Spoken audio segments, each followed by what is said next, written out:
Electrons law आपके syllabus में नहीं, लेकिन हेल्प बुक में है। कुछ स्कूल से पढ़ाते हैं, कुछ स्कूल में नहीं भी।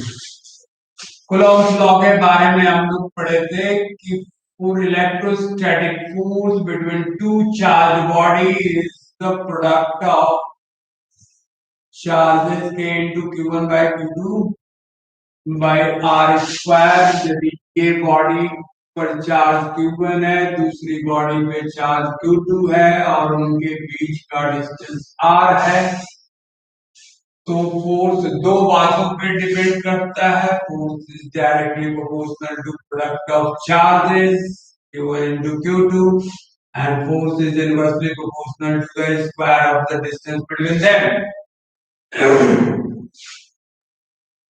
दोनों इक्वेशंस को मिलाएंगे तो is equal to q1 into q by r square. Proportional का साइन लगाएंगे तो k into q1 into q2 by r square, जहाँ k का value 9 into 10 to the power minus 19 होता है, वैसे k का value 1 by 4 pi epsilon not.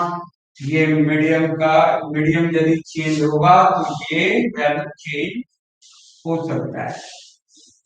फिलहाल ये एयर के केस में इतना वैल्यू किया जाता है। अब यहाँ पे आते हैं कि 10 to the power 9।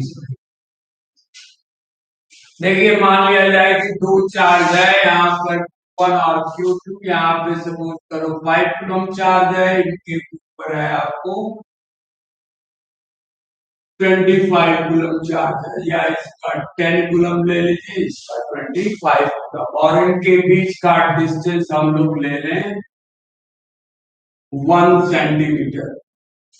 और अब आपसे कहा जाए कि इन दोनों चार्ज बॉडीज के बीच लगने वाला इलेक्ट्रोस्टैटिक फोर्स कितना न्यूटन का हुआ। सिंपल है, फॉर्मूला लगाएंगे k into q1 into q2 by r square. f is equal to k का value 9 into 10 to the power 9 into q1 का वैल्यू हो जाएगा 10 कूलम, q2 का वैल्यू 25, और इनके बीच का डिस्टेंस 1 सेंटीमीटर। 1 सेंटीमीटर का मतलब 1 by 100 मीटर। इसको यदि स्टैंडर्ड फॉर्म में लिखें तो 10 to the power minus 2 metre भी लिख सकते हैं।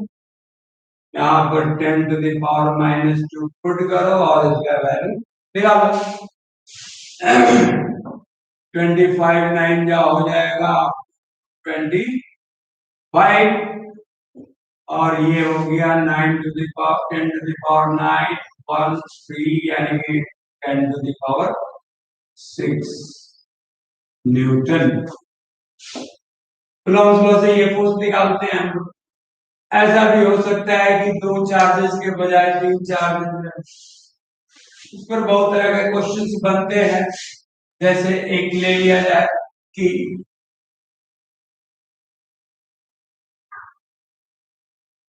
मान लिया जाए दो चार्ज बॉडी है, दो क्या 3 चार्ज बॉडी। अब इन तीनों के बीच डिस्टेंस भी दिया हुआ है, अमाउंट ऑफ चार्जेस भी दिया हुआ है। मान लो आपको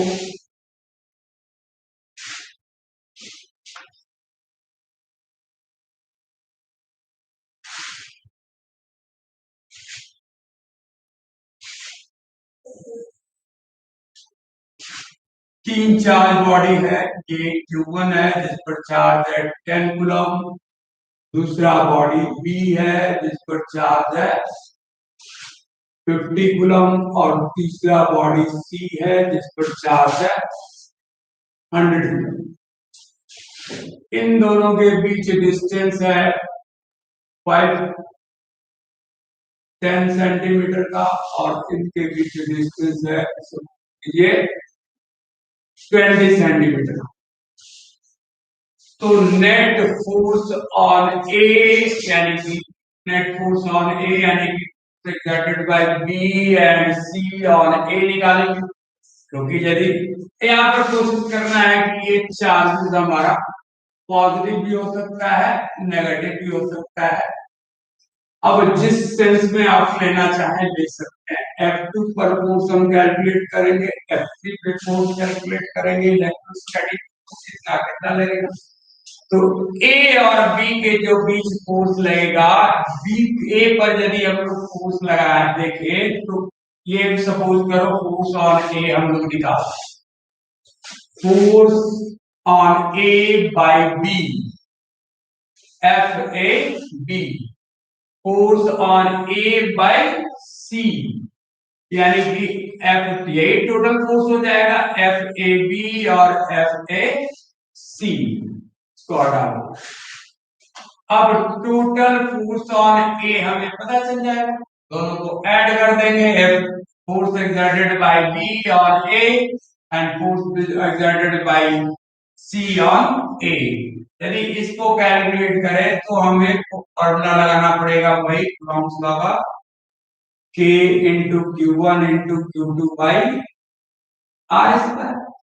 अभी यहाँ पर यदि लगाते हैं तो हमें K इंटू Q1 का वैल्यू 10 कूलम है, Q2 का वैल्यू यानी इसका वैल्यू 50 कूलम है, और डिस्टेंस कितना 10 सेंटीमीटर। 10 सेंटीमीटर का मतलब क्या हो गया 0.1 मीटर, 100 से डिवाइड करेंगे कितना आएगा 0.1 मीटर।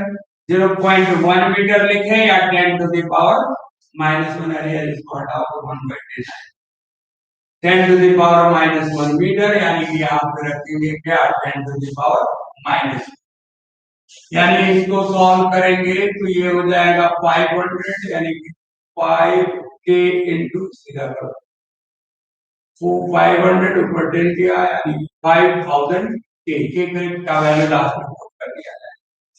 एफ ए सी निकालना है, ए पर सी के द्वारा कितना फोर्स लग रहा है, तो के इंटू 10 इंटू 100, तो K into 10 into 100 divided by total distance A और सी के बीच कितना 20 सेंटीमीटर प्लस 10 सेंटीमीटर, यानी 30 सेंटीमीटर होगा।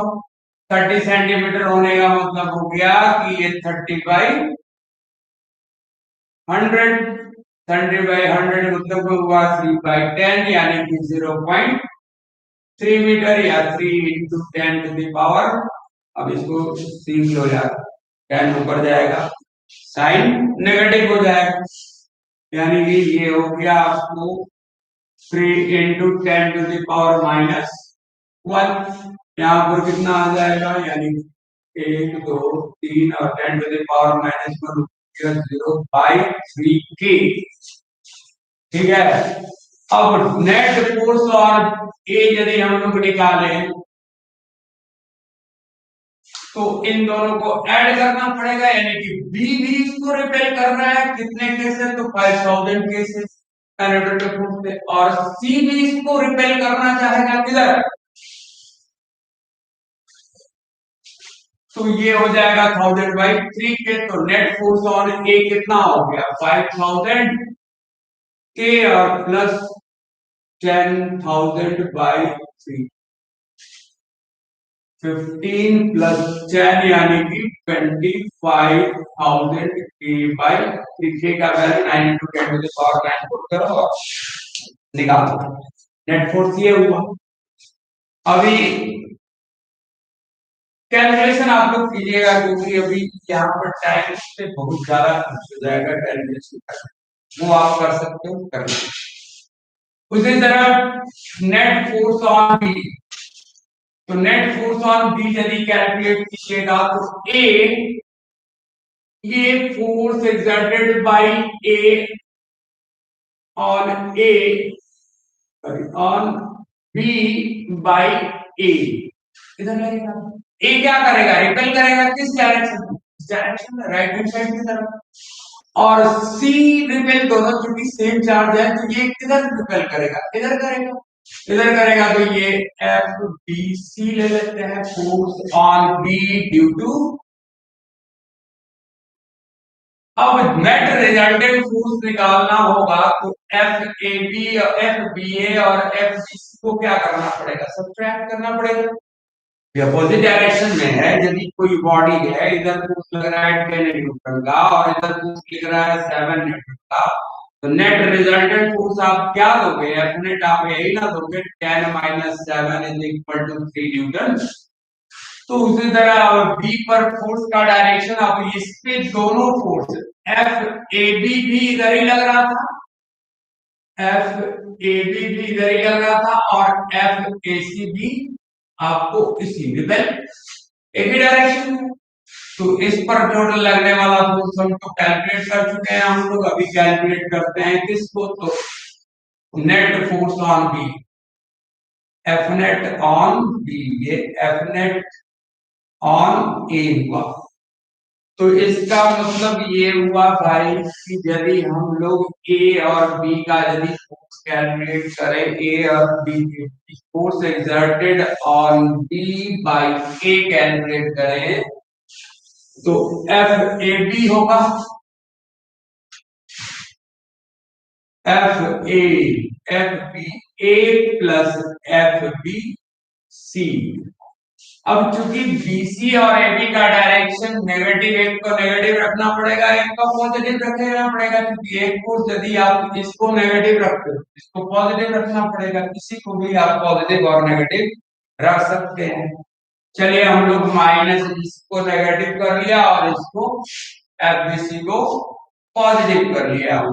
एफ बी ए का वैल्यू आप निकालो, बी और ए के बीच नेट फोर्स आपको कितना मिला था, एक तो मिला था, यानी कि k into 10 into 50 by 10 centimetre का मतलब 10 to the power -1 plus F B C का वैल्यू निकालिए, एफ बी सी का वैल्यू निकालिएगा तो बी और सी के बीच का force k into 50 into charge कितना है इस पर 100, 50 into 100 Q1 into Q2 by R square, R sorry R square हुआ यार, आर स्क्वायर होगा, आर स्क्वायर होगा, और आर स्क्वायर होने का मतलब हो गया 10 टू द पावर -2, यानी क्या हो गया के 500, 2 जीरो और बढ़ गया, यहाँ हो जाएगा आपको 3 3 जा 9, 9 होने का मतलब हो गया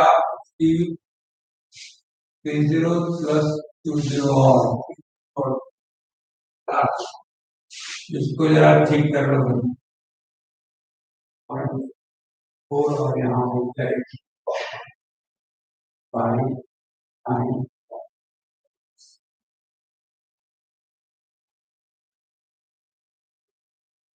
50 5 बाई 9 45 4 जीरो 10 पे 4 जीरो 5 पे 4 जीरो बाई 9 हुआ। लास्ट में के का value 9 into 10 to the power 9 put करके वैल्यू निकाल, यहाँ पर कितना हो जाएगा, इसका स्क्वायर यहाँ पर हो जाएगा 20, यानी कि 2 इंटू 10 टू द पावर -1 का होल स्क्वायर। सॉल्व करेंगे ये वैल्यू आ जाएगा 5,000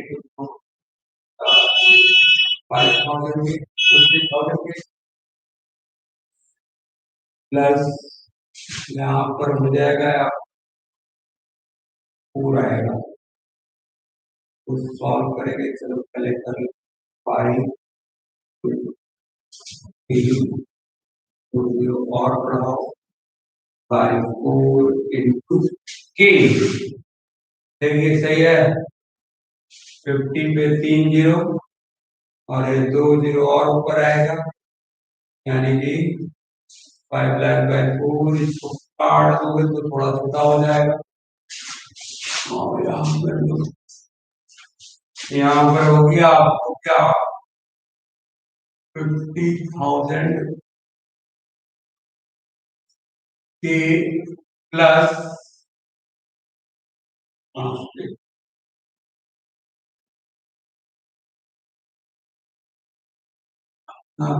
बाई 4 एलसीएम हो जाएगा आप 4 पुट करेंगे तो आ जाएगा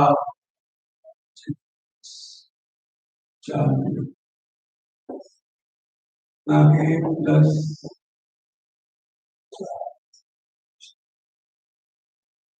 ए, यानी कि एफ नेट आया आपको, नेट फोर्स ऑन बी आ जाएगा बाई 4 मिला गया। कहीं मिस्टेक हो जाए तो सही कर लेना। उसी तरह से तीसरा हम लोग निकालेंगे, नेट फोर्स ऑन सी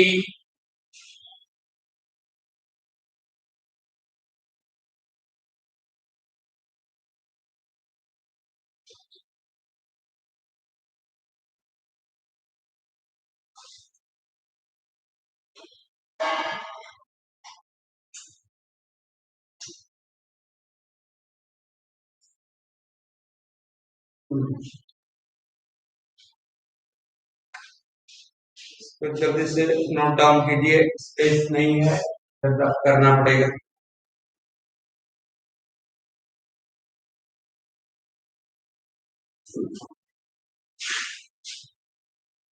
ये याद रखना है, हम रफ कर दे रहे हैं।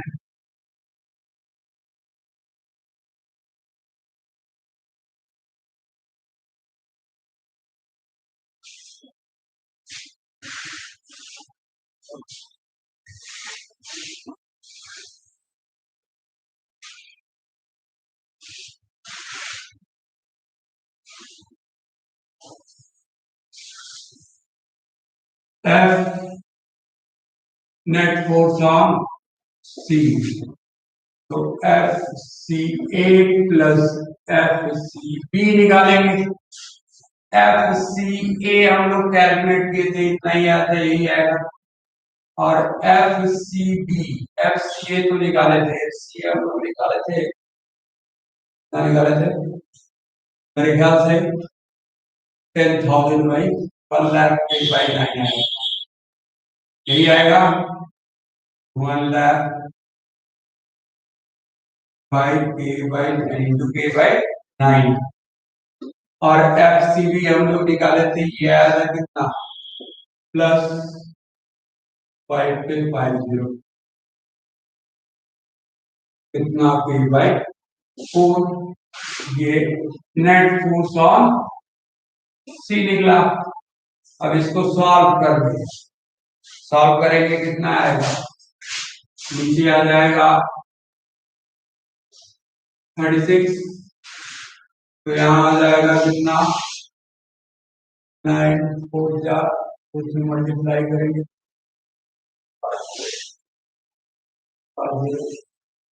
फिर ये 9 5 जा 45, 45 और 9 जा 9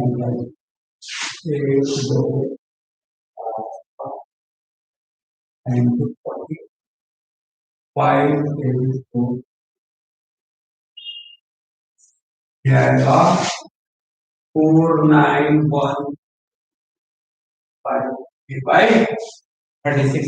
इस तरह से कैलकुलेट करते हैं, क्योंकि इस पे जो फोर्स लगेगा दोनों एफ सी ए बी इसी डायरेक्शन में, ए बी को रिपेल करेगा इसी डायरेक्शन में और बी भी करेगा इस पर, दोनों फोर्स का डायरेक्शन सेम है, तो इस पे क्या करेंगे, दोनों को ऐड करेंगे। ऐड करने पर जो आया वो एफ नेट एट सी निकला। आई बात समझ में। चलिए हम लोग पहले, ये हमारा एक्चुअली सब्जेक्ट था नहीं, लेकिन एक क्वेश्चन इस पर दिया जा सकता था, कैसे कूलॉम्स लॉ में प्रॉब्लम आते हैं, और भी कभी में इस पर और क्वेश्चंस कर सकते हैं, किया जाएगा। पहले हम लोग मेन टॉपिक पे आए, पोटेंशियल के बारे में पढ़ना है, पोटेंशियल के बारे में लिख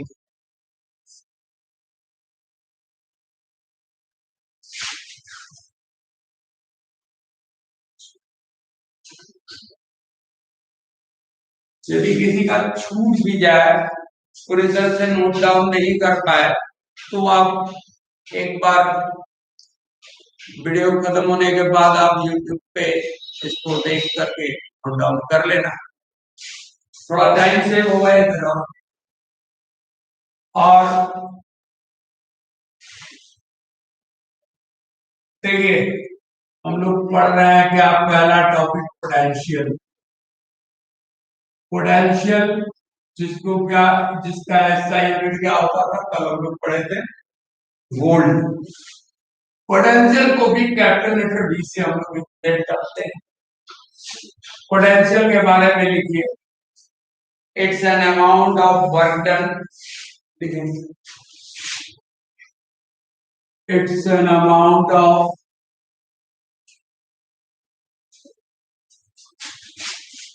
work done to bring unit positive charge from infinity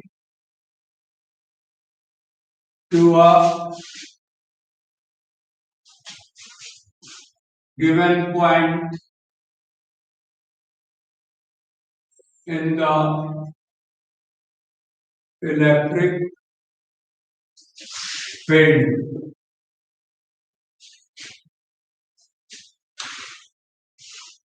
electric field का मतलब हुआ कि यदि कोई पॉइंट चार्ज यहां रख दिया जाए, एक प्लस चार्ज रख दिया जाए, तो उसके चारों तरफ का वो रीजन जिसपे वो अपना इलेक्ट्रोस्टैटिक फोर्स एक्सर्ट करता है, वो सारा रीजन हम लोग इलेक्ट्रिक फील्ड के नाम से जानते हैं। यदि कोई पॉइंट चार्ज है, एक पॉइंट चार्ज है, जैसे मैग्नेट होता है, तो मैग्नेट का मैग्नेटिक फील्ड उसके चारों तरफ होता है, थ्री डायमेंशन। जरूरी थोड़ी है कि केवल लीनियर ही होगा, वो तो ऑल डायरेक्शन में फोर्स एक्सर्ट करता है। तो जितना दूर तक उसका फोर्स काम करता है, वो सारा रीजन हम लोग कहते हैं उसका मैग्नेटिक फील्ड। उसी तरह कोई भी चार्ज बॉडी रखेंगे, तो चार्ज बॉडी में यदि इसमें हम लोग इस रीजन के अंदर, सपोज कीजिए कि यहाँ तक किसका इलेक्ट्रिक फील्ड काम कर रहा है, जहां तक ये अपना फोर्स एक्सर्ट कर सकता है, वो सारा रीजन, यदि आप यहाँ पर एक प्लस माइनस चार्ज जोड़ दो, तो ये अट्रैक्ट कर लेगा कि नहीं कर लेगा? या फिर यहाँ पर कोई प्लस चार्ज रख दो, पॉइंट चार्ज रख दो, चार्ज, तो इसको रिपेल कर देगा कि नहीं कर देगा? तो जहां तक इसका फोर्स काम करता है, वो सारा रीजन उसके इलेक्ट्रिक फील्ड में आता है। तो इस इलेक्ट्रिक फील्ड में अब यदि किसी ऑब्जेक्ट को, अब इसके बाहर के रीजन को इंफिनिटी बोले, क्योंकि इस रीजन में इसका इलेक्ट्रिक फील्ड का मतलब इलेक्ट्रिक फोर्स को रिलेट कर रहा हूं। इलेक्ट्रिक फील्ड का मतलब हुआ फोर्स, इलेक्ट्रिक फोर्स। ये चार्ज के कारण, इस चार्ज बॉडी के कारण जो इलेक्ट्रिक फील्ड जनरेट हुआ, वो सारा रीजन इलेक्ट्रिक फील्ड के नाम से जाना। अब इस इलेक्ट्रिक फील्ड के बाहर के रीजन को हम लोग बोलेंगे क्या? इंफिनिटी। इस इंफिनिटी से कोई भी चार्ज को, किसी भी, यदि आप पॉइंट चार्ज को लाना चाहें, तो आने देगा? इसको नहीं आने देगा। ये अपना पूरा फोर्स लगाएगा कि जितना ये क्या करेगा, ये इसको हमेशा रिपेल करना चाहेगा, लाइक चार्ज। तो मान लो कि आपको, हम लोग 9th में पढ़े थे, is equal to, sorry, work done is equal to F into S, provided direction of force and displacement are same. Otherwise यहाँ cos थीटा लगाते हैं, Fs cos थीटा, याद होगा cos theta is the angle and displacement। 9 में तो यही पढ़े। अब ये कोई भी ऑब्जेक्ट को, किसी भी चार्ज बॉडी को यदि आप ले जाओगे, तो अलग अलग पॉइंट पर, अलग अलग पॉइंट पर अलग अलग वर्क करना पड़ेगा। वर्क करना पड़ेगा, फोर्स लगाए कि नहीं? यहाँ फोर्स लगाओगे तो ही इसको इस इलेक्ट्रिक फील्ड के अंदर ला सकते हो। मान लो हमने ए पॉइंट पर ले आया, तो ए पॉइंट पर आपको फोर्स भी लगाना पड़ा और कुछ डिस्प्लेसमेंट भी हुआ। आप इस फोर्स इनटू डिस्प्लेसमेंट के बाद मल्टीप्लाई करने पर जितना वर्क डन होगा वही वर्क डन इस पॉइंट ए का पोटेंशियल कहा जाएगा। यानी पोटेंशियल का मतलब हुआ पोटेंशियल को क्वालिफाई कर रहा है तो एक वर्क डन और दूसरा it's an amount of work done to break unit positive charge. ये चार्ज यानी कि चार्ज और वर्क डन पोटेंशियल के डेफिनेशन में आ रहा है। यानी कि हम लिख सकते हैं electric potential. Potential magnetic potential भी होता है, ग्रेविटेशनल पोटेंशियल भी होता है। यहाँ पर इलेक्ट्रिक पोटेंशियल की बात करेंगे। Electric potential is equal to लिखेंगे क्या, work done by charge. Electric potential को यदि V से हम लोग रिप्रेजेंट करें तो V is equal to work done by charge को Q से कल सिंबल हम लोग लिखे थे, चार्ज को किससे रिप्रेजेंट करते हैं, Q से। अब ये जब work done by charge is equal to potential, यानी कह सकते हैं कि पोटेंशियल एक तरह का अमाउंट ऑफ वर्क डन, यानी कहने का मतलब इंफिनिटी से किसी पॉइंट चार्ज को लाने में जितना वर्क डन हुआ वही उस पॉइंट का पोटेंशियल माना जाएगा। इसको पहले हम लोग समझ लेते हैं, फिर उसके बाद इसको डिस्कस किया जाएगा। डेफिनेशन के रूप में पहले देख लिया जाए, इसको लिख लें, नोट डाउन थोड़ा कर V is equal to work done by charge. अब कहा जाए पोटेंशियल का यूनिट क्या होता है, वर्क डन का यूनिट क्या होता है, चार्ज का क्या होता है, कूलॉम।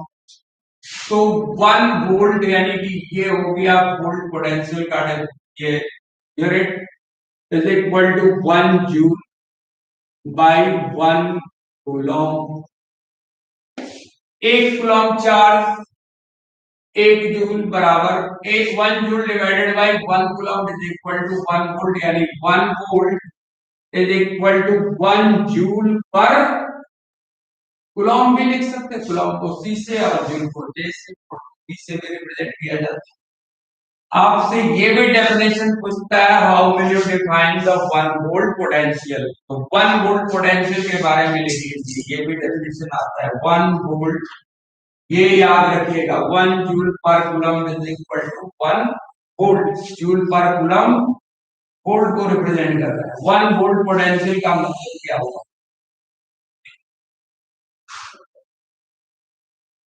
1 वोल्ट पोटेंशियल का मतलब हो गया कि इफ यदि इंफिनिटी से आप इसको देख, यदि आपको ये कहा जाए कि ये एक चार्ज बॉडी का इलेक्ट्रिक फील्ड है तो इस बाउंड्री के बाहर के रीजन को इंफिनिटी कहेंगे, और इस पे एक कोई पॉइंट P है या A है, इंफिनिटी से प्लस 1 कूलम चार्ज को लाए A पर, तो वर्क डन कितना हुआ, 1 जूल यदि वर्क डन हो तो कहेंगे potential at A is equal to 1 joule by 1 coulomb. 1 joule by 1 coulomb यानी कि 1 वोल्ट। 1 जूल बाय 1 कूलम का मतलब क्या हुआ, 1 वोल्ट। लिखा जा सकता है पोटेंशियल एट पॉइंट ए, यानी इंफिनिटी से एक यूनिट कूलम चार्ज को ए पर लाने पर यदि 1 जूल वर्क डन हो रहा है तो पोटेंशियल एट ए क्या होगा, 1। तो 1 वोल्ट पोटेंशियल को डिफाइन करने के लिए आप लोग लिखे, ठीक है, if 1 joule of if 1 joule of work done is needed, या work done या energy is needed is required to bring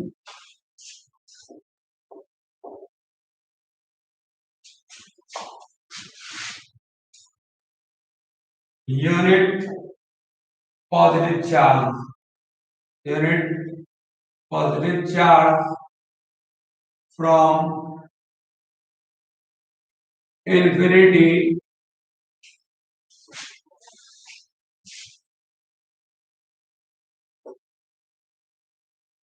to a given point in the electric filled, then potential of that point is said to be unit positive charge को 1 coulomb charge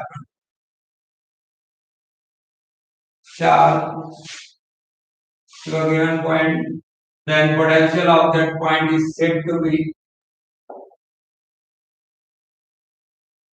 1 volt. ये 1 volt potential का definition हुआ. If 1 joule of energy is required या work done is required to bring unit positive charge नहीं है 1 coulomb charge लिख लीजिए 1 coulomb charge from infinity to a given point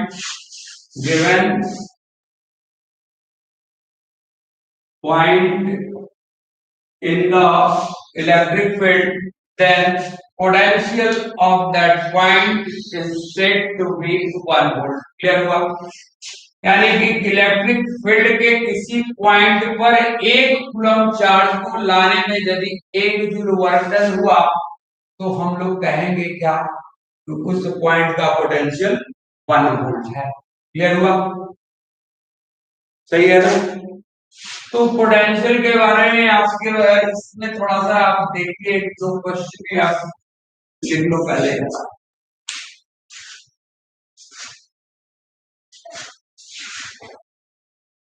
potential का formula हुआ वर्क डन बाय चार्ज. पहला formula आप लोग का यही था.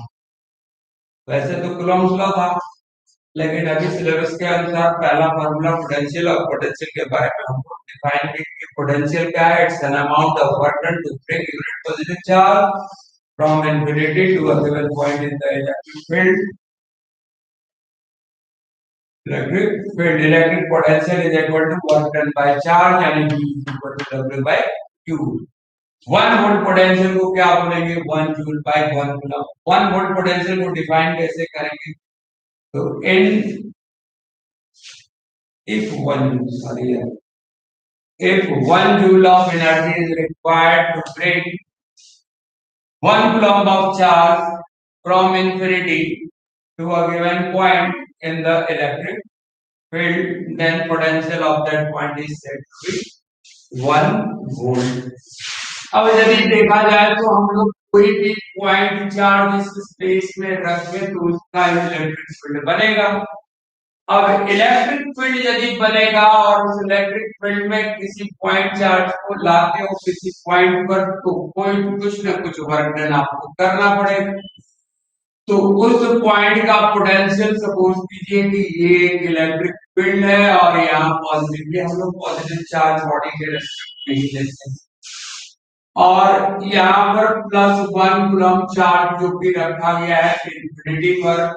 आप यहाँ पर जरूरी नहीं है 1 कूलम चार्ज को लाने में यदि हमको ये पॉइंट ए है और एक पॉइंट पे लाने में वर्क डन हो गया कितना 50. तो पॉइंट ए का पोटेंशियल हमको क्या लिखेंगे? पॉइंट ए का पोटेंशियल एट ए लिखोगे वर्क डन बाय चार्ज यानी बाय 1 यानी कि 50 वोल्ट. पता नहीं नजर आ रहा है? चलो इधर लिख दो. पोटेंशियल एट ए लिखेंगे हम लोग कितना 50 जूल बाय 1 कूलम यानी कि 50 वोल्ट. हमारी बात समझ. तो पोटेंशियल एट बी हम मान लेते हैं कि हमने इंफिनिटी से 10 कूलम चार्ज को लाया +10 कूलम चार्ज को ले गया पॉइंट बी पर और यहाँ पर ले जाने पे सपोज कीजिए कि 50 जूल वर्क डन हुआ. 50 ने 150 जूल वर्क डन हुआ. तो उस स्थिति में आप पोटेंशियल एट बी क्या बताओगे? वे 10 जूल ले जाने में बी पर ले जाने में यदि 150 जूल वर्क डन हुआ तो क्या बी पॉइंट का पोटेंशियल 150 जूल लेंगे 150 वोल्ट लेंगे? नहीं. डेफिनेशन क्या कर रहा है कि 1 कूलम चार्ज को यूनिट पॉजिटिव चार्ज को यूनिट कूलम चार्ज को ले जाने में जितना वर्क डन हुआ वो उस पॉइंट का पोटेंशियल माना जाएगा. यानी कि 150 जूल यदि वर्क डन ले जाने में 10 कूलम चार्ज को ले जाने में यदि 150 जूल वर्क डन हो रहा है तो पोटेंशियल एट बी क्या लिखूं? तो total net work done 150 joule हुआ। और कितना कूलम चार्ज ले गए? तो 10 कूलम चार्ज ले गए, यानी कि पोटेंशियल एट ए आप लिखोगे कितना? 50 को 15 वोल्ट। एक जीरो कट गया। आगे बात समझ में। अब आपसे ऐसे पूछा जाए कि ये 15 वोल्ट पोटेंशियल का मतलब क्या? अमाउंट ऑफ वर्क डन है। पोटेंशियल का मतलब क्या? Amount of work done. कब potential amount of work done के बराबर हो जाएगा? जब हमारा चार्ज 1 कूलम हो, यूनिट हो। तो W बाई 1 हुआ तो potential V is equal to W नहीं हो जाएगा, तो V is equal to W by 1 यानी वर्क डन बाई 1, यानी चार्ज आपका 1 कूलम है तो 1 हो गया। पोटेंशियल किसके बराबर? तो वर्क डन के बराबर। तो हमेशा ख्याल रखिए पोटेंशियल का मतलब क्या? Work done. वर्क डन कैसे कैसे वर्क डन ये हो रहा है? तो किसी चार्ज बॉडी के इलेक्ट्रिक फील्ड में यदि इंफिनिटी से, यानी उसके इलेक्ट्रिक फील्ड के बाहर से यदि चार्ज किसी भी पॉइंट पर ले जाएंगे तो कुछ ना कुछ वर्क डन करना पड़ेगा। और एक कूलम चार्ज को ले जाने में जितना वर्क डन हुआ वही उस पॉइंट का पोटेंशियल माना जाएगा। जैसे कि एक कूलम चार्ज को पॉइंट इंफिनिटी से पॉइंट ए पर लाया तो कितना वर्क डन करना? 50 जूल, यानी कि potential at A 50 joule. Point B पर ले आए तो पॉइंट बी पर यदि इंफिनिटी से ले जा रहे हैं पॉइंट बी पर, तो कहेंगे अब ये ले जाने में सपोज करो कितना हो गया? 150 जूल वर्क डन हो रहा है। पोटेंशियल एट बी बोला जाएगा 150 डिवाइडेड बाय 10 यानी कि 15 वोल्ट। यानी कहने का मतलब ये हुआ कि पॉइंट बी का आप थोड़ा उल्टा इसको, पॉइंट बी का पोटेंशियल आपको 15 वोल्ट दे दिया तो आप कैसे डिस्क्राइब कीजिएगा? तो पोटेंशियल एट बी 15 वोल्ट हुआ, इसका मतलब हुआ कि एक कूलम चार्ज को बी इंफिनिटी से बी पॉइंट तक ले जाने में एक कूलम चार्ज, एक कूलम चार्ज, एक कूलम चार्ज को इंफिनिटी से पॉइंट बी पर ले जाने में 15 जूल वर्क डन हुआ। इसी कारण पॉइंट बी का पोटेंशियल 15 वोल्ट है। यदि आपसे ये कह दे कि किसी पॉइंट क्यू का पोटेंशियल आपको दे दे कि 20 वोल्ट है, व्हाट डज इट मीन? इसका मतलब ये हुआ कि इंफिनिटी से क्यू पॉइंट पर ले जाएंगे, इंफिनिटी से क्यू पॉइंट पर ले गए तो आपको एक कूलम चार्ज को क्यू पॉइंट पर ले जाया गया तो वर्क डन हुआ कितना? 20 जूल। अरे बात समझ में। इंफिनिटी से मान लो ये पॉइंट क्यू है, हमने एक कूलम चार्ज को ले गए हम लोग कहां पर? तो +1 कूलम चार्ज को इंफिनिटी से ले आए कहां पर? पॉइंट क्यू पर। और पॉइंट क्यू पर ले आए तो पॉइंट क्यू का पोटेंशियल दिया गया है आपको 50 वोल्ट। तो 50 वोल्ट देने का मतलब हुआ क्यू पॉइंट पर एक कूलम चार्ज को लाने में 30 जूल वर्क डन हुआ। नहीं समझ में आएगा? चलो एक बार फिर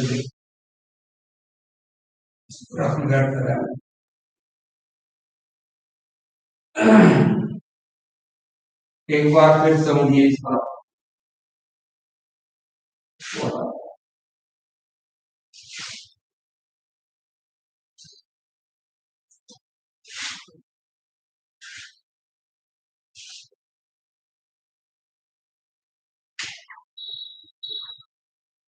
मान लिया जाए कि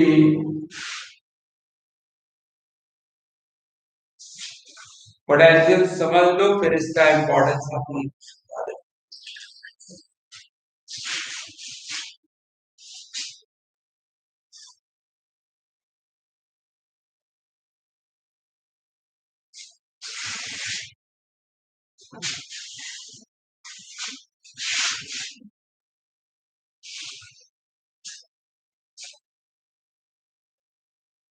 पोटेंशियल को हम लोग कोरिलेट किससे कर रहे हैं? बताइए। वर्क डन से। वर्क डन से रिलेट कर रहे हैं। वैसे तो पोटेंशियल दो बात पे डिपेंड कर रहा है, एक वर्क डन और दूसरा चार्ज।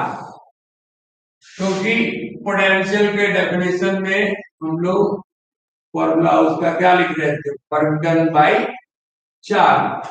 अब इमेजिन कीजिए कि हमने एक फिर एग्जाम्पल वही लिया, एक पॉइंट चार्ज ले लिया, यहाँ पर इसका इलेक्ट्रिक फील्ड बनाया, इस इसके बाहर के रिजल्ट को हम लोग ले लिएगा इन्फिनिटी। यदि आपसे ये कहा जाए कि 5 कूलम चार्ज को प्लस 5 कूलम चार्ज को इन्फिनिटी से हम लोग किसी पॉइंट, यहाँ पर कोई पॉइंट आप ले लो टी, और इस पॉइंट पर ले जाने में आपको 100 जूल वर्क डन करना पड़ा। वर्क डन कितना करना पड़ा? 100 जूल। चार्ज कितना ले गए? 5 कूलम। अब यदि आपसे कहा जाए कि पोटेंशियल एट पी बताओ, तो वर्क डन बाय चार्ज करेंगे। वर्क डन कितना हुआ? 100 जूल बाय 5 कूलम। 100 बाय 5 यानी कि 20, यानी कि टी पॉइंट का पोटेंशियल क्या हुआ? 20 वोल्ट का।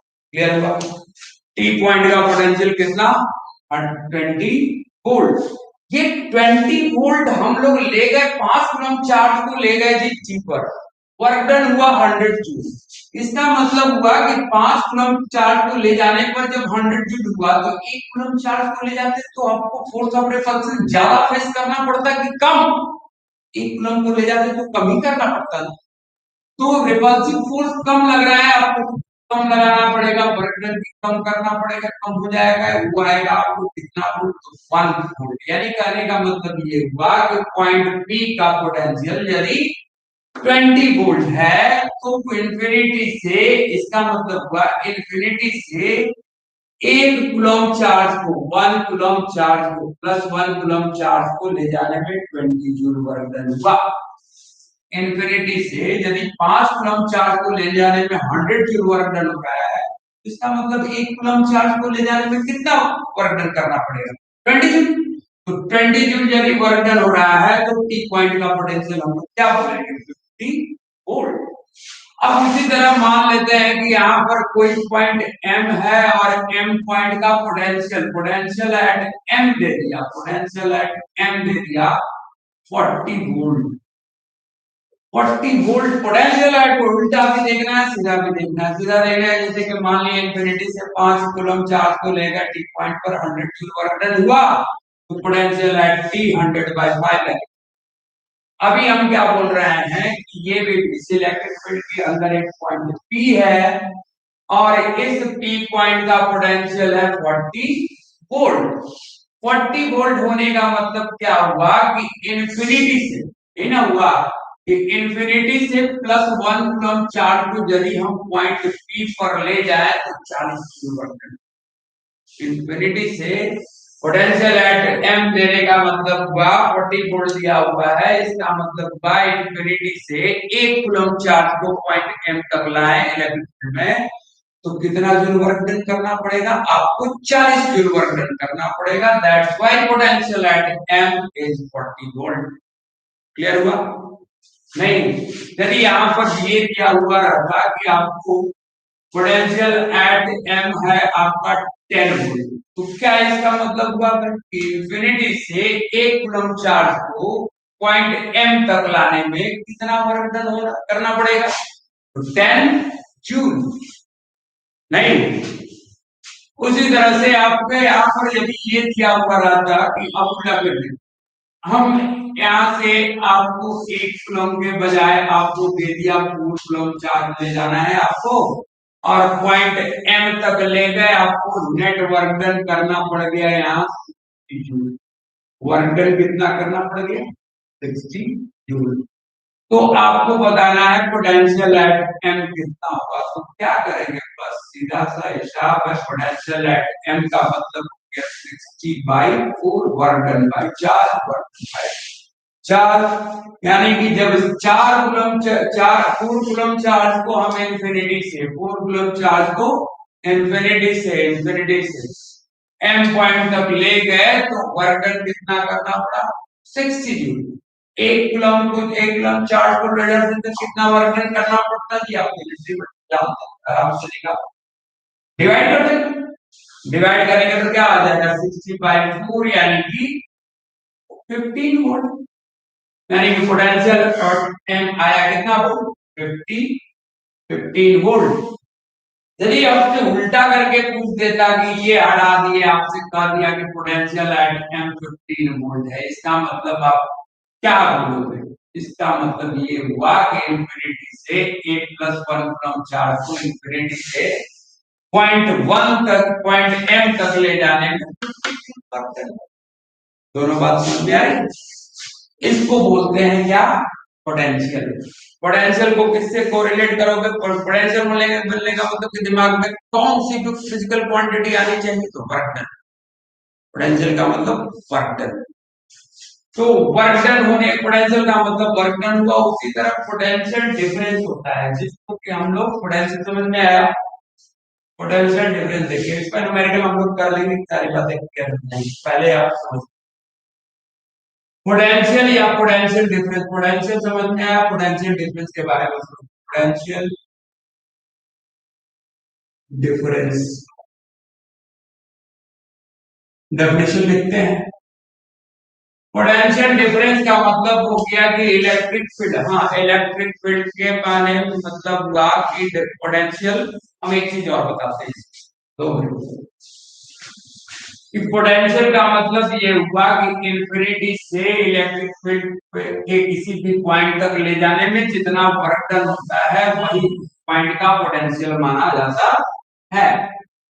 तो भाई ऐसे इसमें तो इनफाइनाइट नंबर ऑफ पॉइंट्स हैं, हर एक पॉइंट पर आपको वर्क डन ले जाने का, जैसे जैसे अब इसमें आप जरा सा इसमें गौर करो कि इंफिनिटी से यदि आप ले जा रहे हो, तो इंफिनिटी से किसी पॉइंट पर आप ले जा रहे हो चार पार्टिकल को, सपोज करो हमने ले गए यहाँ पर 2 कूलम चार्ज दिया, प्लस 2 कूलम चार्ज को ले जाया गया इंफिनिटी से किसी पॉइंट तक, तो 3 पॉइंट, और वर्क डन हुआ यहाँ पर 20। हम लोग आराम से लिखेंगे पोटेंशियल एट ए कितना हो जाएगा 20/2, यानी कि 10 वोल्ट होगा ना जी।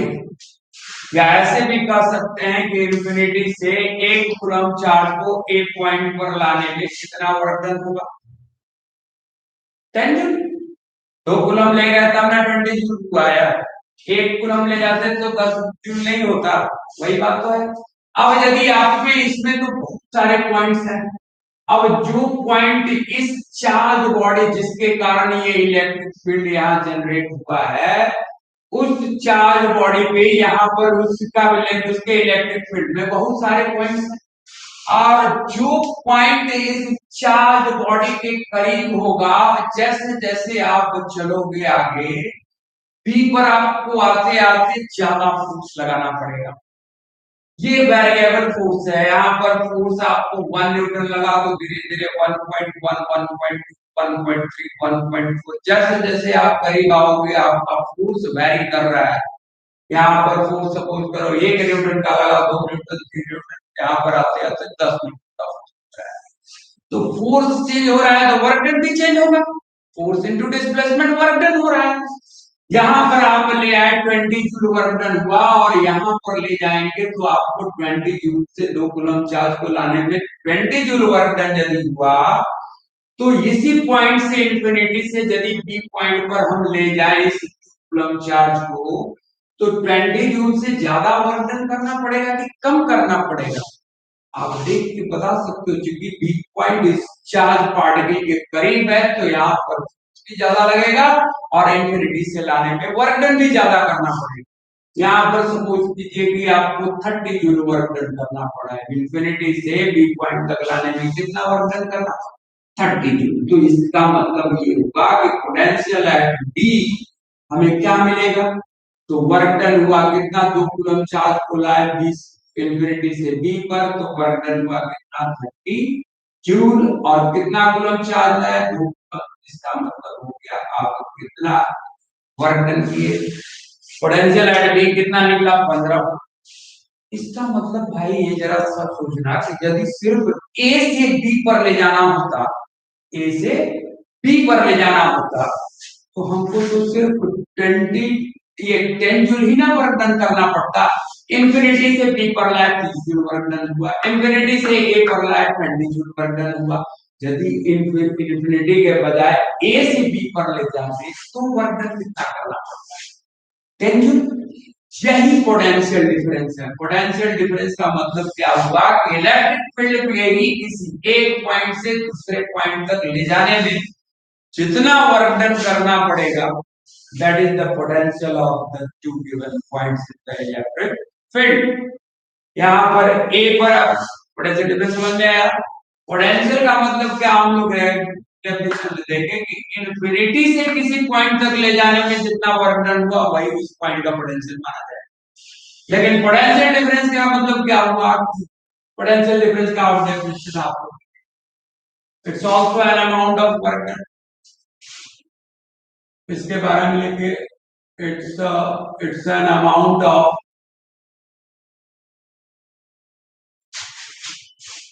work done to bring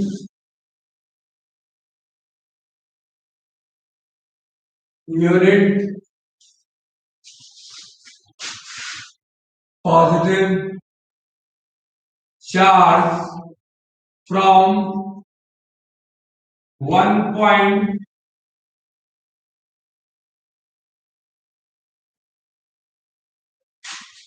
to another point to another point in the electric field.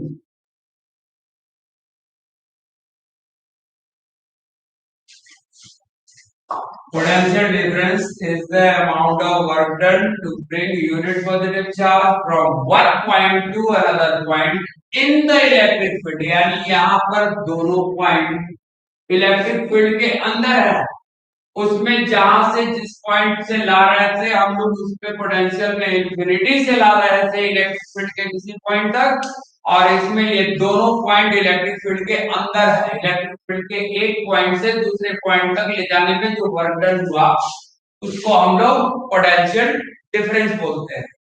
इसका भी एसआई यूनिट वोल्ट है यार, उसमें भी लिख देना पोटेंशियल का एसआई यूनिट। ये भी इसका भी एसआई यूनिट, इसका क्या होगा? SI unit is volt. It's an scalar quantity. Potential या पोटेंशियल डिफरेंस दोनों क्या है? तो स्केलर क्वांटिटी, चाहे तो लिख सकते हैं। अब क्योंकि इसमें भी इसके डेफिनेशन में वर्क डन और चार्ज आया, इसका मतलब का पोटेंशियल डिफरेंस को भी हम लोग वर्क डन से फॉर्मूला से यहाँ पीडी का मतलब समझ लेना है, potential difference. Potential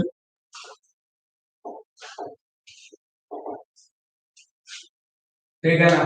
potential difference is equal to work done by charge, और इसका एसआई यूनिट होगा क्या? वोल्ट। आप पोटेंशियल डिफरेंस को ऐसे भी लिख सकते हैं कि difference between potential of two points is called potential difference. ऐसे भी लिख सकते हैं, दो पॉइंट के पोटेंशियल के डिफरेंस को पोटेंशियल डिफरेंस बोलते हैं। तो पोटेंशियल समझ में आएगा तो पोटेंशियल डिफरेंस समझ में आएगा, पोटेंशियल नहीं समझ में आएगा तो पोटेंशियल डिफरेंस समझना थोड़ा मुश्किल है। मैं एक बार यहाँ पर क्लियर कर दे रहा हूँ, पोटेंशियल डिफरेंस को वोल्टेज भी बोलते हैं, पोटेंशियल डिफरेंस को वोल्टेज भी बोला जाता है। इसको हम लोग वोल्टेज भी बोलते हैं।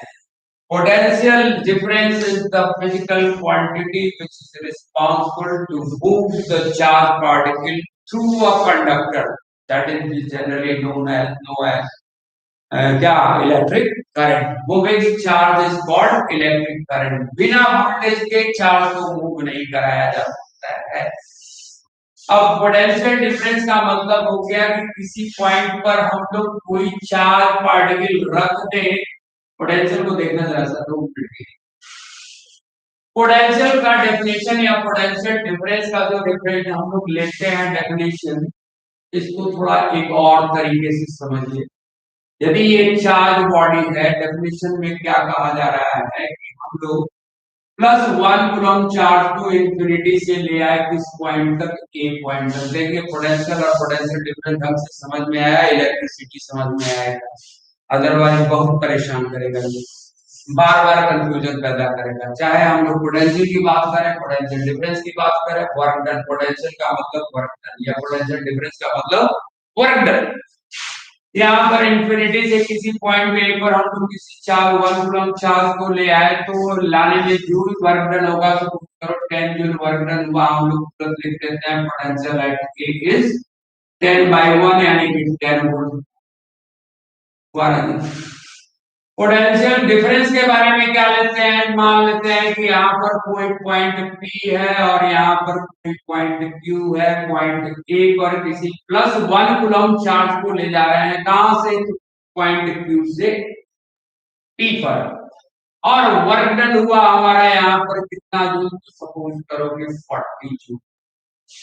यानी कि पोटेंशियल डिफरेंस का मतलब यही ना हुआ कि पोटेंशियल डिफरेंस इस इलेक्ट्रिक फील्ड के किसी एक पॉइंट से दूसरे पॉइंट तक ले जाने में वर्क डन कितना हुआ, 40 जूल। तो potential difference between point P and Q हम लोग क्या लिखेंगे, 40 जूल वर्क डन हुआ। चार्ज कितना लगे थे, 1 कूलम। 1 कूलम यानी कि यहाँ इसका A P और Q के बीच का पोटेंशियल डिफरेंस कितना हो जाएगा, 40 जूल। नहीं समझ में आ रही बात। यदि यहाँ पर हमने यहाँ ले लेते 2 कूलम चार्ज +2 कूलम चार्ज ले जाते तो क्या यहाँ पर वर्क डन कितना हो जाता, 40 जूल हो रहा है। सपोज करो Q से 2 कूलम चार्ज को ले गए Q से P पर, तो वर्क डन कितना हो जाएगा, 40 जूल हुआ। तो यहाँ पर पोटेंशियल डिफरेंस अब दोनों पॉइंट का कितना निकल गया है, 20 जूल। यानी कि Q से P पॉइंट तक 2 कूलम 1 कूलम चार्ज को ले जाने में कितना वर्क डन हुआ, 20 जूल वर्क डन हुआ। तो पोटेंशियल डिफरेंस के बारे में हमेशा ख्याल रखें कि एक पॉइंट से दूसरे पॉइंट, इलेक्ट्रिक फील्ड के किसी एक पॉइंट से दूसरे पॉइंट तक ले जाने में जो वर्क डन हुआ वो इन दोनों पॉइंट का पोटेंशियल डिफरेंस हुआ। पोटेंशियल का क्या मतलब हुआ, इंफिनिटी से इलेक्ट्रिक फील्ड के किसी पॉइंट तक ले जाने में जितना वर्क डन होगा, एक कूलम चार्ज को ले जाने में जितना वर्क डन होगा वो उस पॉइंट का पोटेंशियल हुआ। समझ में आ रही बात। तो बात उठ रही है कि जैसे हम लोग पढ़े थे पोटेंशियल एनर्जी ग्रेविटेशन, ग्रेविटेशन में क्या पढ़े थे, ग्रेविटेशन में हम लोग पढ़े थे कि यदि हम लोग किसी बॉडी को ग्राउंड से, किसी बॉडी को मान लो यहाँ पर 1 केजी या 2 केजी का ऑब्जेक्ट हो और इसको उठा के ले गए आप, कितना, 2 केजी का ऑब्जेक्ट है, 10 मीटर की ऊंचाई तक ले गए, ये ग्राउंड है या पॉइंट ए मान लो और ये पॉइंट सी मान लो। तो ए से रेफरेंस पॉइंट हमारा ए है, पोटेंशियल में एक रेफरेंस पॉइंट लेना पड़ता है। हमारा रेफरेंस पॉइंट यदि ए है तो ए से यदि बी तक ले गए 10 मीटर का डिस्टेंस हम लोग कवर किए तो अगेंस्ट ग्रेविटी आपको वर्क डन करना पड़ेगा। यानी कि यहाँ पर पोटेंशियल एनर्जी आप लोगों को याद होगा कि हम लोग निकालते थे m into g into h, this is force, gravitational force, और ये डिस्प्लेसमेंट है। तो mgh के अनुसार 2 into g का वैल्यू 9.18 के बजाय 10 ले लो, 2h कितना 10, यानी कि कितना लिखते थे, 200 जूल लिखते थे। यानी कि इस ए पॉइंट से बी पॉइंट तक 2 केजी के मास को हमने 10 मीटर ऊपर ले जाया गया। तो इस बी पॉइंट का पोटेंशियल एट कितना हम लोग लिखते थे, 100 जूल। नेक्स्ट समझ में आएगा, क्योंकि ग्राउंड से, ग्राउंड हमारा रेफरेंस पॉइंट है, यहां से हम लोग 2 केजी के ऑब्जेक्ट को 10 मीटर की ऊंचाई तक ले गए। तो इस पॉइंट का पोटेंशियल इस पॉइंट पर, किस पॉइंट पर, बी पॉइंट पर आप ले गए हो, बी पॉइंट यहाँ है, ए पॉइंट ग्राउंड पे है, ग्राउंड से आप 2 केजी के ऑब्जेक्ट को ले आए, कौन लाया, आप, हमने लाया। तो यहाँ पर इस बी पॉइंट का पोटेंशियल एनर्जी लिखते हैं, कितना तो लिखते हैं, डेफिनेशन के अनुसार m into g base formula लगाओ, बी पॉइंट का पोटेंशियल माना जाएगा कितना, 100 जूल। अब यदि इसको छोड़ दें तो ये नीचे आएगा, ये अंडर ग्रेविटी नीचे काम करेगा, यानी कि ग्रेविटेशनल फोर्स इसको खींचना शुरू करेगा। तो ये जो वर्क डन होगा, gravitational force I into displacement, 10 metre ऊंचाई पर था पॉइंट, ये वर्क डन हो जाएगा, क्या, वर्क डन बाय ग्रेविटी हो जाएगा। लेकिन डेफिनेशन हम लोग क्या लिखते हैं पोटेंशियल एनर्जी के केस में, कि यदि ग्राउंड से किसी ऑब्जेक्ट को 2 मीटर या 10 मीटर की ऊंचाई पर ले गए तो 10 मीटर की ऊंचाई पर जिस पॉइंट पर ले गए उस पॉइंट का पोटेंशियल 200 जूल होगा। इस पॉइंट का पोटेंशियल 10 जूल होगा। अब इसी पॉइंट को छोड़ दे तो अंडर ग्रेविटी होगा, ये ग्रेविटेशनल फोर्स इसको डिस्प्लेस करके फिर पूरा ग्राउंड पर ले आएगा, तो यहां पर भी वर्क डन होगा, but this time work is done by earth या ग्रेविटेशनल फोर्स। तो उसी तरह से यहां पर यदि +1 कूलम चार्ज को इंफिनिटी से हम या कोई सब्जेक्ट आकर के इसको उठा करके ले आता है तो अगेंस्ट इसके रिपल्सिव फोर्स को ओवरकम करने के लिए उतना ही फोर्स लगाएगा। तो आप इसको लाने में यदि 10 जूल वर्क डन यहाँ करना पड़ा तो भैया यदि यहाँ पर कोई बंदा आकर के -1 कूलम चार्ज रख दे, -1 कूलम चार्ज रख दे तो क्या होगा, -1 कूलम चार्ज रख दे तो क्या होगा, कहां पर, ए पॉइंट पर, ये इसको रिपेल कर देगा। और यदि +1 कूलम चार्ज रख दे तो ये क्या कर देगा, माइनस रखेंगे तो क्या करेगा, ये अट्रैक्ट करेगा। अब यदि +1 कूलम चार्ज रख दे तो इसको रिपेल आउट कर देगा कि नहीं, अपने इलेक्ट्रिक फील्ड के बाहर पहुंचा देगा कि नहीं, इसका रिपल्सिव फोर्स काम करना शुरू करेगा। और वो अभी बताओ जब आपने 1 कूलम चार्ज को ए पर लाया कितना वर्क डन करना, 10 जूल। अब यदि 1 कूलम को ले आकर के आप यहाँ पर छोड़ दिए तो ये रिपेल आउट होकर के इलेक्ट्रिक फील्ड के बाहर चला जाएगा, तो फिर वर्क डन हुआ। लेकिन इस बार वर्क डन कौन किया, इलेक्ट्रोस्टैटिक फोर्स किया। समझ में आ रही बात।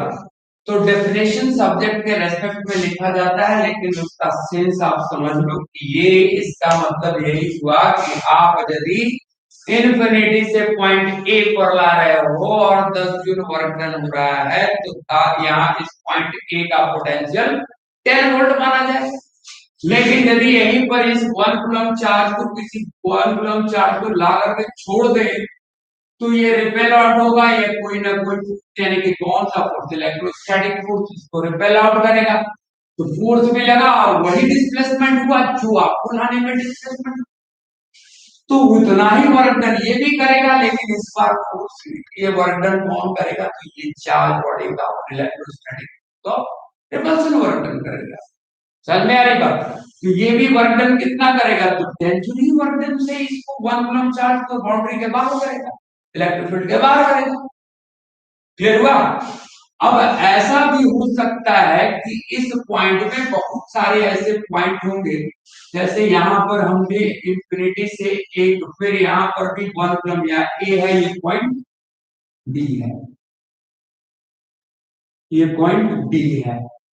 +1 कूलम चार्ज को हमने इंफिनिटी से एक ले आए, हम लोग लाए कहां पर, तो इंफिनिटी से बी पर लाए। तो इस जगह भी फिर एक बार कितना वर्क डन करना पड़ा, तो 10 जूल वर्क डन करना। और ये बी पॉइंट पर का भी पोटेंशियल यदि हम लोग यहाँ कैलकुलेट करें तो पोटेंशियल एट बी आप क्या लिखोगे, 10 जूल बाई 1 कूलम यानी 10 वोल्ट। यानी कि ए और बी का पोटेंशियल डिफरेंस कितना हुआ, 0। ये दोनों इक्विपोटेंशियल पॉइंट्स है। इक्विपोटेंशियल का मतलब हो गया कि ए पर जितना पोटेंशियल है उतना ही पोटेंशियल बी पर है, या यूं कहें कि इंफिनिटी से ए पर लाने में जितना वर्क डन हुआ उतना ही वर्क डन इंफिनिटी से बी पर लाने। अब ए और बी को यदि हम लोग यहाँ पर कहें तो कहा जाएगा इनको क्या, इक्विपोटेंशियल। और इस स्थिति में यदि आपसे कहें कि ए और बी पॉइंट का पोटेंशियल डिफरेंस कितना है, तो यहाँ पर भी 10 वोल्ट और यहाँ पर भी 10 वोल्ट, पोटेंशियल डिफरेंस कितना होगा, 0 होगा।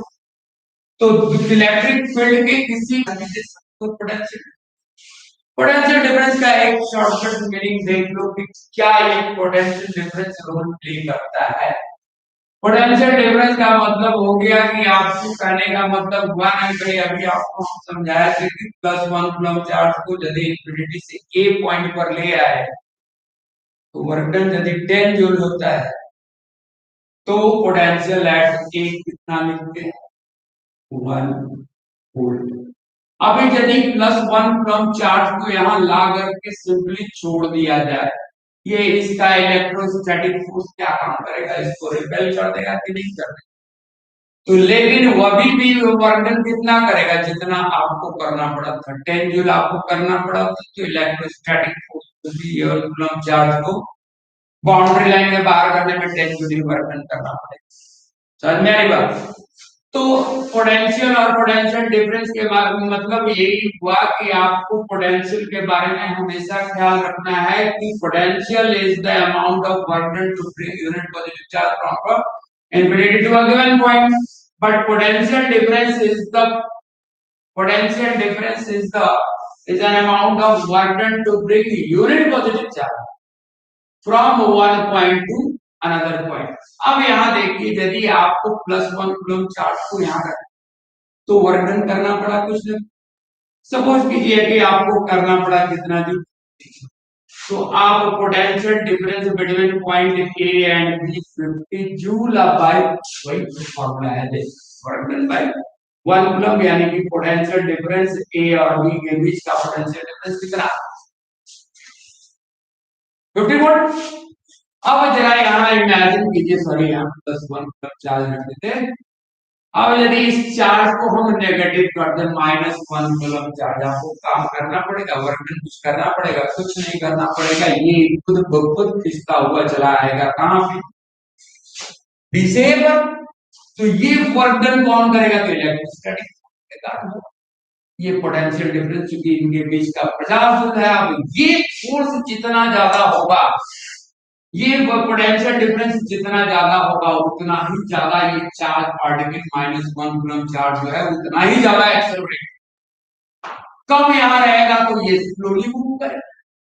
तो पोटेंशियल डिफरेंस डिसाइड करता है कि चार्ज कितना फ्लो करेगा। तो चार्ज फ्लो कौन कराया भाई, ये चार्ज को फ्लो कौन कराया, तो वोल्टेज ही रिस्पॉन्सिबल है मूविंग चार्ज के लिए। चार्ज मूव तभी करेगा जब दो पॉइंट के बीच पोटेंशियल डिफरेंस हो। आप इसको इस डेफिनेशन में आप ऐसे समझ रहे हैं, प्रैक्टिकल लाइफ में इसको आप काफी आराम से समझ सकते हैं। सपोज करो कि ये ऑब्जेक्ट पॉजिटिवली चार्ज है, कल हम लोग charging by induction, charging by conduction और चार्जिंग बाय फ्रिक्शन के, ये बॉडी ए है और ये बॉडी बी है, इसका ये पॉजिटिवली चार्ज है, वो नेगेटिवली चार्ज है। नेगेटिवली चार्ज क्यों है, इसमें इसमें इलेक्ट्रॉन की संख्या प्रोटॉन से ज्यादा है। ये पॉजिटिवली चार्ज क्यों है, क्योंकि इसमें नंबर ऑफ इलेक्ट्रॉन प्रोटॉन से कम है। अब यदि इसको हम कंडक्टर से जोड़ दें, कंडक्टर से जोड़ दिया जाए, बताओ इलेक्ट्रॉन्स या चार्ज पार्टिकल अट्रैक्ट होना शुरू हो जाएंगे कि नहीं, तो इलेक्ट्रॉन्स मूव करेंगे इस डायरेक्शन। लेकिन अब इसको हम लोग बोलते हैं क्या, जो पॉजिटिवली चार्ज बॉडी है उसको हाई पोटेंशियल बोलते हैं और इसको लो पोटेंशियल बोलते हैं। अब यहां देख, यहाँ का वोल्टेज यदि 0 वोल्ट है, यहाँ का वोल्टेज 220 वोल्ट है, तो पोटेंशियल डिफरेंस हो गया कितना, 220 वोल्ट का। अरे भाई लो पोटेंशियल मान लो 0 वोल्ट का है या 20 वोल्ट का है, कुछ भी रखो ना, यहाँ पर 200 वोल्ट है, हाई पोटेंशियल, यहाँ का पोटेंशियल कितना है, पोटेंशियल डिफरेंस इन दोनों के बीच कितना हुआ, पोटेंशियल डिफरेंस हुआ कितना, 200 वोल्ट। ये इलेक्ट्रॉन खुद ब खुद अट्रैक्ट होते हैं तेजी से आएंगे। यदि ये वहां पर पोटेंशियल डिफरेंस कम रहता है, 20 वोल्ट और 0 वोल्ट रहता, तो पोटेंशियल डिफरेंस कितने का हो जाता, 20 वोल्ट का हो जाता। और उस स्थिति में इलेक्ट्रॉन क्यों मूव तो करते, लेकिन उनका एक्सेलरेशन कम होता। लेकिन कन्वेंशनल करंट का डायरेक्शन हमेशा हम लोग हाई पोटेंशियल से लो पोटेंशियल की तरफ लेते हैं। समझ में आएगा? उम्मीद करते हैं पोटेंशियल और पोटेंशियल डिफरेंस आप लोगों को समझ में आ गया होगा। आज का वीडियो हम लोग यहीं खत्म करते हैं, कल पोटेंशियल और इसके अच्छा अच्छा एग्जाम्पल देकर के और समझाने का कोशिश करेंगे।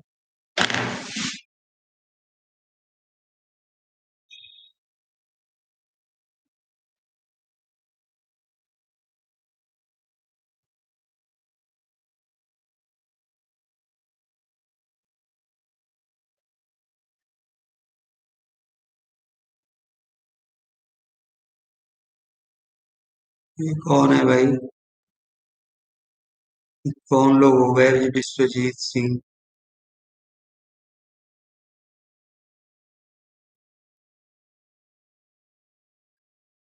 एंटी सोशल एलिमेंट यहाँ आ रहे हैं। पढ़ना नहीं है, छोड़ दो यार। इस तरह का काम ना करो प्लीज। चलिए, आदर्श और आर्यन भारद्वाज, आप लोग जरा सा अपना फोन नंबर दे दें, मैसेज कर दीजिएगा, कोई प्रॉब्लम होगा कीजिएगा। यहीं पे वीडियो आज खत्म करते हैं भाई। इसको मेरे चैनल को सब्सक्राइब जरूर करना प्लीज। Thank you. कल यहीं से टॉपिक स्टार्ट करेंगे। कल आने के पहले इस वीडियो को एक बार देख करके आएंगे। यदि कंफ्यूजन होगा हमको मैसेज कीजिएगा या कमेंट बॉक्स में भी लिख सकते हैं। सभी को thank you, thank you, thank you. Shalini, Shivani, thank you. Deepak, thank you. Okay. आप लोग अपना प्रेजेंस जब भी दिखाएं नाम जरूर लिख दें। आयुष, आप भी लिखा कीजिए ताकि पता चले कि कौन कौन लोग जुड़े हैं। यदि बाय द वे कोई वीडियो छूट जाए तो आप डिस्क्रिप्शन बॉक्स में जाइएगा और वहां पर वीडियो को यूट्यूब पे देख सकते हैं, आराम से देख सकते हैं। लेकिन यहाँ पर एंटरटेन एंड सोशल एलिमेंट ना ही आए तो बेहतर है, कि पढ़ना जब नहीं है तो फिर यहाँ पर आने का क्या मतलब। देख रहे हैं कुछ एंटी सोशल लोग आ गए हैं, तो प्लीज आप लोग अपने घर पे ठीक हो। जुड़ने का कोई मतलब नहीं है, पढ़ना है तो आना है, नहीं पढ़ना है तो फिर ठीक है ना। प्लीज मेरा दरवाजा छोड़ दो।